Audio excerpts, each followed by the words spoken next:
Welcome back, guys. So today we'll be starting with a new topic, that is cerebellum.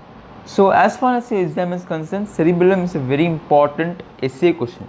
Okay, it's a very important essay question. So please do concentrate about cerebellum here. Apart from that, clinically also cerebellum is very important, right? So you'll be studying the physiology about the in the practical lab. You'll be performing various events, and then so cerebellum is very important clinically as well as for your theory exams. Fine. Now let us see where the cerebellum is actually located, right? So I'm talking about the anatomy point of view, and cerebellum is located in the posterior cranial fossa. Can you see here? So it is located mainly in posterior cranial fossa. First point, right? And it is also behind the brainstem. Can you see here brainstem? Here we have the midbrain, pons and medulla here, and in the brainstem it is located posterior to it, right? So this is our cerebellum. So it is also posterior to brainstem. This is very important. Fine. And also when you look how it is being connected, can you see here? What are those? Now in the midbrain we have something called as superior cerebellar peduncle, and it is connecting to our cerebellum. I'm talking about the connections of the cerebellum, how the posterior cerebellum it is being connected, right? So that is our superior cerebellar peduncle in our midbrain, and pons, if you see, will be having middle cerebellar peduncle, and medulla will be having the inferior cerebellar peduncle. And since it is located posterior to it, and it is like a brain, okay, and it's very small, right? So compared to our brain, our cerebellum is very small, so only we call this as little brain, right? Can you see? Yes, little brain. This is very important. Fine. And now what are the functions? See, this I'm talking about, I'm giving an introduction to cerebellum. Fine. The functions of cerebellum, if you see, it receives inputs almost from all the sensory modalities. This is very important. Sensory modalities. And now we talk about the inputs. How it projects? It projects to almost all the areas of the brain, which is actually involved in the control of our motor activities. So what we discussed, it receives inputs from all the sensory modalities, and it projects the information to all the areas of the brain that is controlling our motor activities. This is a very important point. Fine. Now what is remaining? Yes, the another important function is that whenever you start a function, there must be a stop, right? Whenever, whatever it is, when you start a when you start an activity, there must be a stop. I am holding this pen, right? I am writing, and after some time I am going to keep this pen down, right? So when there is a start, there will also be a stop, and that signaling, if you see, it is mainly coordinated by our cerebellum. So when there is a start, there will be a stop. The start stop signaling, what we actually call, it is mainly coordinated. This coordination is mainly by our cerebellum. So only when there is any lesion, see, lesion we will be discussing afterwards at the last. Now basically, whenever there is lesion in the cerebellum, listen carefully, there will be severe postural abnormalities. There will be severe postural abnormalities. This is very important. Fine. Okay. So we saw about the introduction about the cerebellum. Fine. Now let's move on with the, yes. So this is our functional divisions of the cerebellum, right? So let us write now about the functional divisions of cerebellum. See, we have three important functions of cerebellum, that is the spinocerebellum, vestibulocerebellum, can you see here, and also neocerebellum. So when we differentiate between these three, our answer is correct, right? So first we will be discussing about spinocerebellum. Okay, this spinocerebellum has got two important zones. One is vermis and also paravermal zone. This is our first point. Look at the diagram and write. So first we have vermis and also paravermal zone, right? So this is important. Apart from that, this spinocerebellum is also called as paleocerebellum. Important one more question. Okay, and the vermis, if you see, what is the function of the vermis? This is the vermis, so this is the vermal region, and the function of vermis is it controls the posture. It controls the posture. Apart from that, we have the paravermal zone here. So this is your paravermal zone, right? And this paravermal zone is very important since it controls our skilled voluntary movements. That's it. It controls mainly the skilled voluntary movements. That is our paravermal zone. Fine. Okay. Now overall function, if you see, it is going to control or coordinate our motor movements.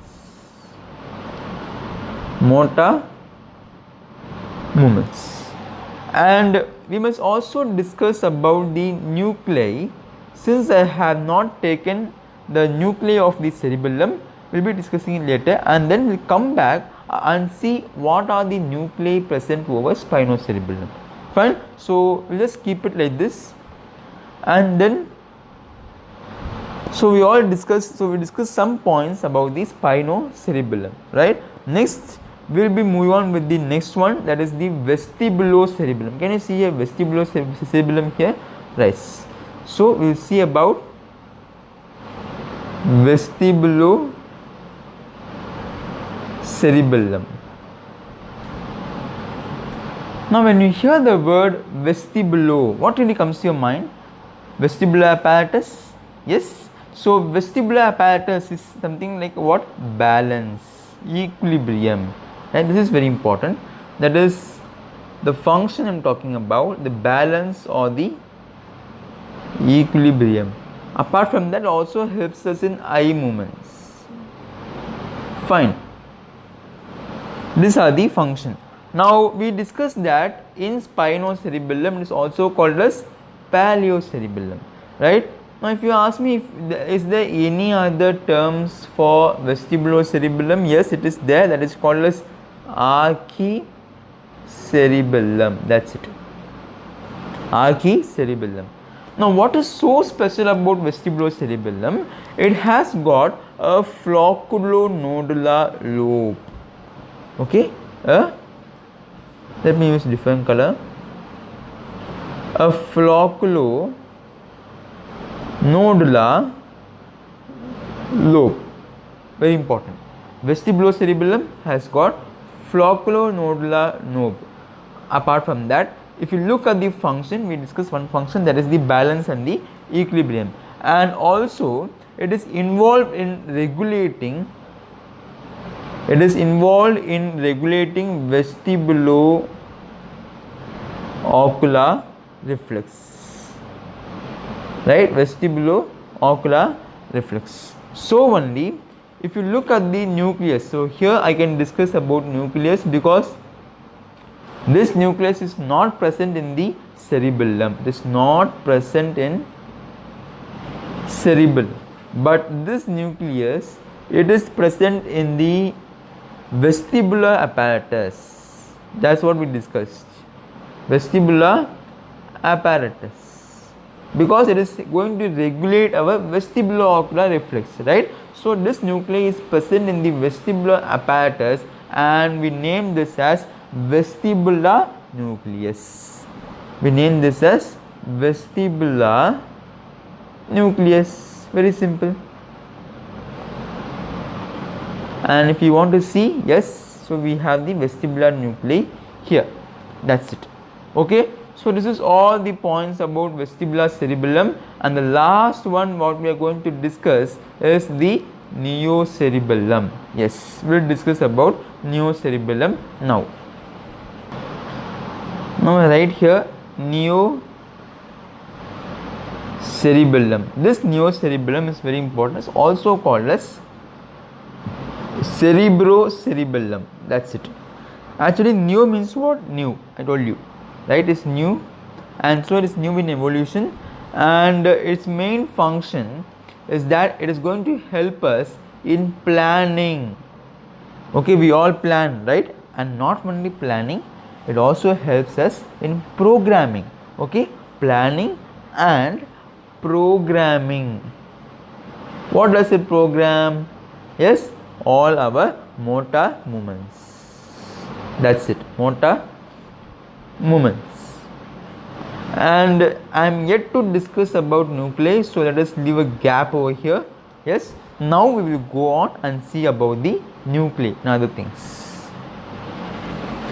Before moving on with the nuclei, let us, in this diagram, it is showing you about the layers of the cerebellum, right? Layers of the cerebellar cortex. Now in this, what we have to learn is that what are the cells present in the cerebellum.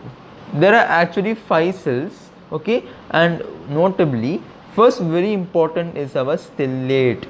Can you see her stellate here? Outer stellate cells, okay, they are star shaped, right? See how it looks like, they are star shaped. Okay, this is your first cell, and next we will be having something called as basket cell. Yes, basket cell, like this, something like this, right? Fine. Next cell is the very important, that is your granule cell. Granule cells, right? Next is your, see here, P, how big it is, something like this. So Purkinje cells.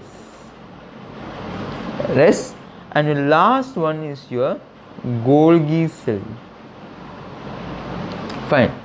Now what you should know is that all these cells, okay, all the cells are inhibitory. They all are inhibitory. Inhibitory means what?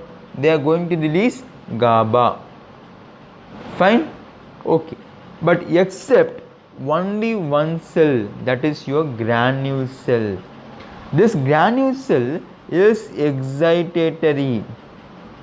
This granule cell is excitatory, and also it is going to release some neurotransmitter, mainly glutamate. Very important, glutamate. Yes, so all the cells, stellate, basket, Purkinje, Golgi, are inhibitory. They are going to release GABA, and granule cell alone is excitatory, which is going to release glutamate. It's very important for a point of discussion. Fine. And we learned about the cells. Now looking at the layers, if you see, we have, now when you look the cerebral cortex in the microscopy, you will be finding 3 layers. One is the external molecular layer. We are going to anatomy now. External molecular layer. What can you see in the external molecular layer here? Yes, you tell me. We can see outer stellate cells, right? Outer stellate cells, and also some projections of the basket cell. Can you see? Yes, so we can see here stellate cells and also basket cells. Very important. Yes. So next one, what is the next layer? That is our Purkinje cell layer. Listen carefully. Purkinje cell layer. What can you see in Purkinje cell layer? Yes, you tell me. Purkinje cell layer. Yes, what can you see?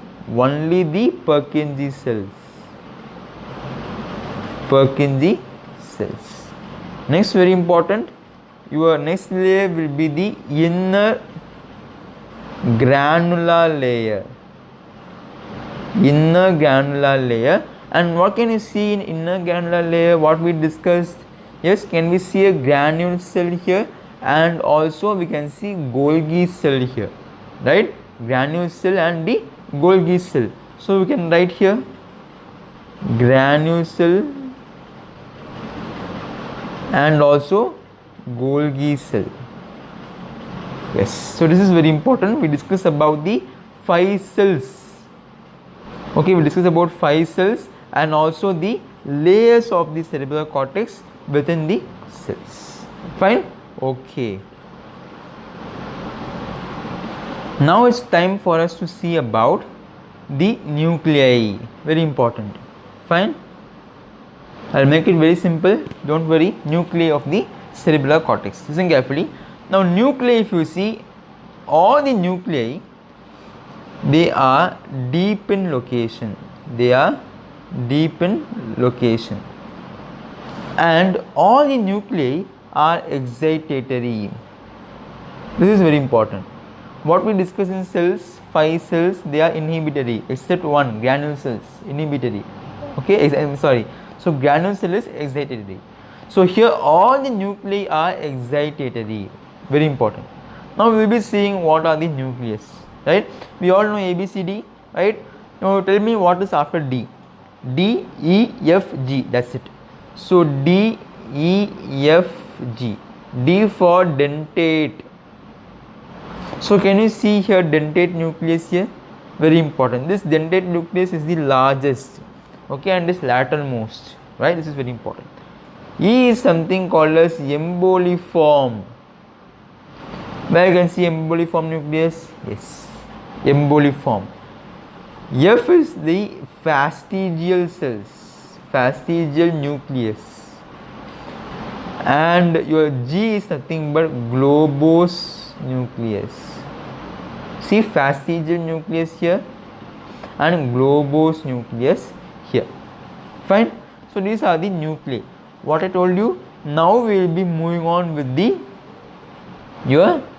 this area. Yes. Now in spinocerebellum, what are the nucleus we have to see? Yes. Now in this diagram itself, you can tell me spinocerebellum. Yes, you tell me. Yes, mainly the globose nucleus. Can you see globose nucleus? And also fastigial nucleus. Can you see? And also the emboliform nucleus. So in this spinocerebellum, we have 3 nucleus, right? So we will write over here. Where is spinocerebellum? Yes. So nucleus, if you see, let me use red color. Yes, we have 3: fastigial, globose, and also emboliform. What is the remaining? What we don't have in spinocerebellum? Dentate. Don't forget. So dentate we don't have in spinocerebellum, right? Next we will move on with vestibulocerebellum. We already discussed we having vestibular nucleus. Now neocerebellum. Neocerebellum we only have the only one nucleus, that is the remaining one, that is dentate nucleus. Very important.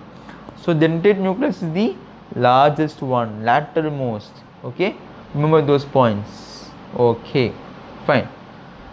So we saw about 4 nucleus, namely dentate, emboliform, fastigial, and the globose nucleus. Okay, yeah. Now we will be discussing about how these nuclei are going to perform functions and how it is going to help us in various functions. We discuss about start stop signaling, right, the coordination part, and we will be discussing how these nuclei are going to perform those functions, right? Yes. So for that, first you will be having a superficial part. Okay, in superficial I will be writing the all the cells here, mainly right in this order: Purkinje, stellate,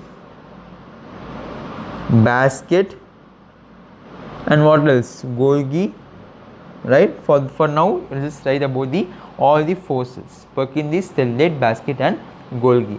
And first very important point is that we will be having inferior olivary nucleus. Inferior olivary nucleus, which is that is your climbing fibers.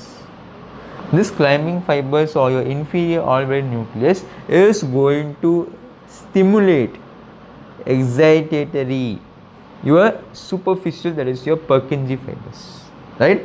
Also, not only superficial are there are something called as deep nuclei, which is this deep nuclei is excitatory. Don't forget, this deep nuclei is excitatory, and because of this reason your inferior olivary nucleus is also stimulating your deep nuclei. What is the first step? Inferior olivary nucleus is going to stimulate your Purkinje fibers and also stimulate your deep nuclei, which is excitatory. First, very important. So this helps us in start. Okay, so if this is stimulated, it is going to help us in start. Okay, we took the pen. We are going to keep the pen, that is your stop. How it is going to tell us. Now listen carefully. We have spinal cord, right? We have the spinal cord, and from the spinal cord, okay, it is going to excitate your, not Golgi, wait, we have another cell called as granule cell. Yes or no? Yes. This granule cell, our spinal cord is going to excitate. Listen carefully. We have spinal cord. This spinal cord is going to excite your granule cells, right? And because of this reason, see, who is a spinal cord here? Your spinal cord is nothing but your spinocerebellar tract. Spinocerebellar tract, that is, it consists mainly of the mossy or parallel fibers. Mossy or parallel fibers. We saw about the spinal cord stimulating the granule cells, and this granule cells, what it does is that it is going to stimulate all other, your Golgi, your basket, as well as stellate. Okay, your Golgi, basket, and the stellate is going to excite. Your granule cells is going to excite your Golgi, basket, and the stellate. Fine. And apart from that, this granule cell and Golgi, with the help of feedback inhibition, they are going to inhibit. Very important point. They are going to inhibit. Because of this feedback inhibition, our Golgi, okay, and apart from that, your basket, also your stellate is going to inhibit your Purkinje cells. Your basket as well as stellate is going to inhibit your Purkinje cells. If the Purkinje cells is inhibited, of course your deep nuclei will be inhibited, and what we call that as stop. So we saw about start and stop signaling, and both are equally coordinated. Understand? So this you have to understand. Fine. So what we just revise. Okay. Now what I want you to understand is about, here we saw about this granule and Golgi feedback inhibition. There is some other thing called as feed forward inhibition. We'll see what is that. Okay. Now we have mossy fibers or the parallel fiber. Mossy fiber or the parallel fiber, that is a spinal cord. This mossy fiber or the parallel fiber is going to stimulate your granule cells. Yes or no? Yes. It's going to stimulate your granule cells. Can you see here? Yes. This granule cell also stimulates other two. Who are those? Your stellate and then basket. Yes or no? Yes. See here, this granule is also going to stimulate your basket and also the stellate.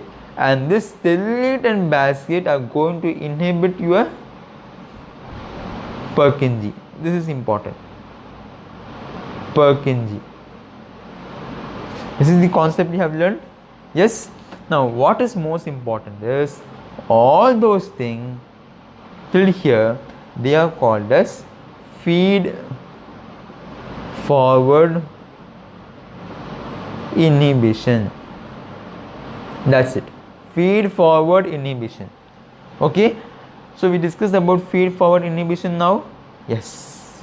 So what is the other thing we have to discuss is that your granule cell is also either going to inhibit or activate your, yes, tell me, your Golgi cell. Yes or no? We will see.